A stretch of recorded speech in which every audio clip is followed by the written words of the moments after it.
খাওয়া দাওয়া করে ও চলে গেল কাজে। আর ওদিকে হচ্ছে বাসন দুটো মাজলাম। এখানে নিয়েছি ফল, লেবুটা এখনও কাটিনি, এটা মানে ছাড়াইনি। লেবু আবার কে কাটে, মানে কমলা লেবু, তো এটা ছাড়ানো হয়নি। এটা থাক, এটা পরে খাবো। আর তার আগে এখানে কেটে নিয়েছি শাকালু আর হচ্ছে পেয়ারা। আপেলটা আমি এখন কিছুদিন খাচ্ছি না, এর আগে খেয়েছিলাম, কিন্তু এখন আমি বর্তমানে খাচ্ছি না। তার কারণ হচ্ছে আপেলটা খেলে আমার সহ্য হচ্ছে না, আমার বদ হজম হচ্ছে, মানে হজম হচ্ছে না, বমি হয়ে যাচ্ছে। আপেল খেলেই বমি হচ্ছে, আপেল আর নাশপাতি এই দুটো জিনিস খেলেই আমার বমি হচ্ছে। শশাটা খেলেও বমি হচ্ছে। তো ওই জন্যে এই পেয়ারাটা বেশ ভালো খাই, পেয়ারাটা খেলে সমস্যা হয় না। আবার শাকালু কালকে আনতে বলেছিলাম, শাকালু এনেছে। এখন দেখা যাক মিষ্টি কিনা শাকালুগুলো। তোমাদের তখন বললাম রোদ উঠছে, রোদ লজ্জা পেয়ে গেছে। 2-3 দিন নাকি এরকম থাকবে শুনলাম, 2-3 দিন এমন থাকবে, আর তারপর নাকি ভালো ঠান্ডা নামবে। সেই মেঘলা মেঘলা হয়ে রয়েছে। এখানে বসে বসে ফলটা খাই, তারপর হচ্ছে এডিট নিয়ে বসবো। এখন এই দুপুরের সময়টা আমার এডিটের কাজ চলে, বুঝলে। তো এডিট নিয়ে বসবো, তারপর একটু ঝিমঝিমও লাগছে, যদি মনে হয় ঘুমোবো, নাহলে ঘুমোবো না। অ্যাকচুয়ালি আমি দুপুরবেলায় ঘুমাই না, তার কারণ হচ্ছে ঠান্ডা লাগবে বলে প্রচণ্ড। কে চলো, কে এসেছে মনে হয়, দেখি। 2-3 জনের আইব্রো করতে আসার কথা ছিল, দেখি। দুপুরবেলা কাটিয়ে একেবারে সন্ধ্যেবেলায় চলে এসেছি। দুপুরবেলায় কিছু কাজ ছিল, আইব্রোর কাজ বললাম তোমাদের, সেই সমস্ত কাজ করেছি, এডিটের কাজ করেছি। তারপর সন্ধ্যেবেলায় দেখো বাড়ির সামনেই ফুচকা এসেছিল, আর নিয়ে নিয়েছি। আর তখনই আমার বর কাছ থেকে আসলো, আর ওর জন্য স্পেশাল নিয়েছি, আর আমার জন্য জল ফুচকা। তোমরা অনেকে আমায় বারণ করেছো টক খেতে, তবে আমি অনেক কম টক খাই গো। মানে আগে যতটা পরিমাণে টক খেতাম, এখন কিন্তু তার অনেক কম খাই। আর এদিকে তোমাদের বোতলটা দেখাচ্ছি, দেখতেই পাচ্ছ। এই বোতলটাও আমার বর কাছ থেকে নিয়ে আসলো, বললো এই নাও তোমার হচ্ছে নিউ ইয়ারের উপহার। আসলে আগের যে জলের বোতলগুলো ছিল সেইগুলো এখন আর জল আনা হবে না, এখন এই নতুন বোতলগুলো কেনা হয়েছে, তো এইগুলোতেই এখন জল আনা হবে। আর কাছ থেকে এসেই আমার হাতে দিয়ে বলছে যে নাও তোমার জন্য উপহার নিয়ে এসেছি। আমি বললাম এই উপহার? বলছে হ্যাঁ, তোমার তো এখন জল খাওয়া বেশি প্রয়োজন, তাই এখন এতে করে আমি জল নিয়ে আসবো আর তুমি খাবে।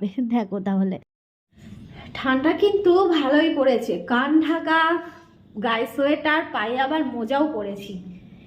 এদিকে অন্ধকার একটু, শাক কাটাকে ভাবলাম এখানটা একটুখানি ছড়িয়ে দিয়ে যাই। কালকে তো শাক করবো, এই শাক কটা যদি এখানটায় ছড়িয়ে দিয়ে যায়, এদিক দিয়ে শিশির টিশির লাগবে, ভালো হবে, বুঝলে। নাহলে আটি ধরে রাখা রয়েছে, তো আটি ধরে না ভেতরটা কেমন যেন ইয়ে হয়ে যায়, পচে যায়। এই যে এখানটা এইভাবে থাক, এভাবে থাক। জানলাটা খোলা রয়েছে, তো মানে জানলা তো আমাদের খোলাই, জানলাটা দিয়ে মানে ঠান্ডা বাতাস পাবে, তাহলে হচ্ছে ইয়ে হয়ে যাবে।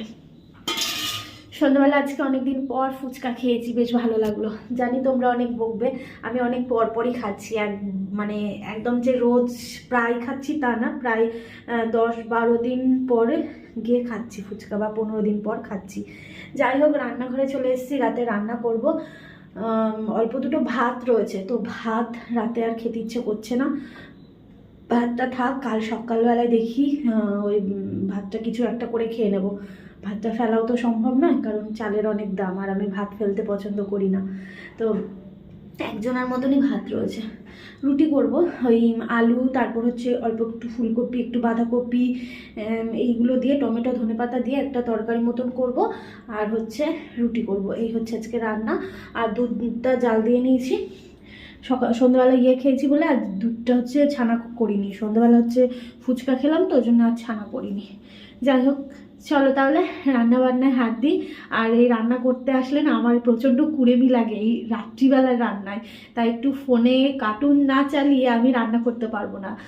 অনেকে অনেক কিছু দেখে, কিন্তু আমার যেন ভালো লাগে কার্টুন দেখতে। তো এই একটু কার্টুন চালাবো, ওই অ্যানিমেশন যে ভিডিওগুলো হয় সেইগুলো, বা ঠাকুমার ঝুলি, সেই ছোটোবেলায় দেখতাম, এখন বড় হয়েও দেখছি। 2 দিন পরে আমার ছেলে মেয়ে দেখবে। যাই হোক, চলো সেটা চালাবো, চালিয়ে টুকটুক করে রান্নাটা কমপ্লিট করে নেবো। আর ও কাজ থেকে এসে ফ্রেশ হয়ে ওই ফোন নিয়ে বসে আছে। শীতকালে সব রকম সবজি দিয়ে তরকারি খেতে কিন্তু বেশ লাগে, আর তার মধ্যে যদি পড়ে একটু টমেটো আর ধনেপাতা, ব্যাস দারুণ একটা খাবার। সত্যি বলতে আজ যে তরকারিটা বেশ সুন্দর হয়েছিল, গরম গরম রুটি আর তার সাথে কিন্তু এই যে তরকারি, এর মধ্যে ছিল বাঁধাকপি দিয়েছি আর ফুলকপি আর আলু, টমেটো, ধনেপাতা দেবো নামানোর আগে। আর এটা এরকম থাকবে না, আর একটু শুকিয়েও নেব। আর এদিকে আমার রুটি করাও কিন্তু হয়ে গেছে, তো তরকারিটাও হয়ে গেল আর এদিকে রুটিও হয়ে গেল, ব্যাস আধ ঘন্টার মধ্যে আমার রুটি তরকারি একদম রেডি। রান্না কি হলো? হ্যাঁ, এই যে ড্রাই ফ্রুটসগুলো এখন ভিজিয়ে রাখি, এর তরকারি ফুটছে। এই যে কি তরকারি হচ্ছে বলো তো? পাঁচমিশালি। 12 ভেজালি তরকারি। আগের দিন খেয়েছিলাম, বলেছি ভালো হয়েছে, ওই জন্য না না না না না না না না, আগের দিন কোথায় খেলে? এটা হচ্ছে সেই কালকে তরকারি করছিলাম, আলুর তরকারি। ও বলছে কি দিয়ে দাও না, ওর মধ্যে বাঁধাকপি দিয়ে দাও, ফুলকপি দিয়ে দাও, ভালো লাগবে ভালো লাগবে বারবার বলছে। আমি বলছি না, ওটা অন্যদিন করা যাবে, এখন তরকারি হয়ে এসছে, এখন দেওয়া সম্ভব নয়। ওই জন্য আজকে ওই ফুলকপি বাঁধাকপি একটু একটু পাতা দিয়ে, আলু দিয়ে, একটা ধনেপাতা টমেটো দিয়ে। হ্যাঁ, 12 ভেজালি তরকারি হয়ে গেছে, চলো। আর এদিকে রয়েছে দুধ, রুটি আর ভাত আছে, ভাতটা রেখে দিলাম। ঠান্ডা ভাত আর খেতে হবে না, তরকারি টরকারি তো নেই, ওই ভাতটা থাক, কালকে দেখা যাবে। ঠান্ডা ভাত শীতকালে নষ্ট হবে না।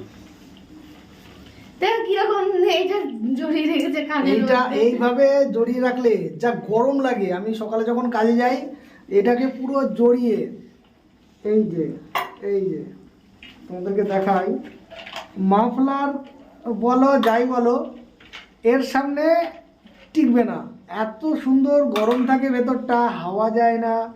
আমি বাইক চালিয়ে যাই বা সাইকেল চালিয়ে যাই, কাজে হওয়া একদম নিশ্চিন্ত। দেখো দারুণ একদম, ঠিক আছে, এই জন্য আমি এটা ইউজ করি। বুঝলাম বুঝলাম। চলো, হয়ে গেছে রান্না, চলো। রুটি তরকারি হয়ে গেছে, দুধটাও জাল দিয়ে নিলাম, আর যেগুলো এখন ভিজিয়ে রাখি। তো বন্ধুরা, খাওয়া দাওয়া হয়ে গেছে, এদিকে বাসন মেজে নিয়েছি, এদিকে একদম ক্লিন সমস্ত কিছু, এই যে ঠিক আছে, বেশ চকচক করছে। ক্যামেরাটা মনে হয় আমার বর মুছে দিয়েছে, আমি তো জন্মে মুছি না, আমার বর মুছে দিয়েছে। এদিকে একটু গরম গরম দুধ নিয়ে নিলাম, ওকে দেবো। ও লাইটটা অফ করি। খাওয়া দাওয়া কমপ্লিট, চলো। যেহেতু সকাল বলছি, সন্ধ্যাবেলায় খাইনি তো দুধটা, ওই জন্য ওকে বললাম যে তুমি একটু দুধ খাবে না। ধরো ধরো ধরো ধরো ধরো ধরো, লাইট টাইট বন্ধ করে আসি। তো চলো, হ্যাঁ একটু গরম তো আছেই, দেখো স্বর আছে, মোটা স্বর। তো চলো বন্ধুরা, আজ তবে এটুকু থাক, বাকি কথা কাল হবে নতুন একটা ব্লগের সাথে। খুব শিগগিরই দেখা হচ্ছে, কেমন? ভালো থেকো সবাই, সুস্থ থেকো, সাবধানে থেকো। চলো টাটা, শুভরাত্রি। শুভরাত্রি, গুড নাইট, শুভরাত্রি, টাটা, বাই বাই। চলো টাটা।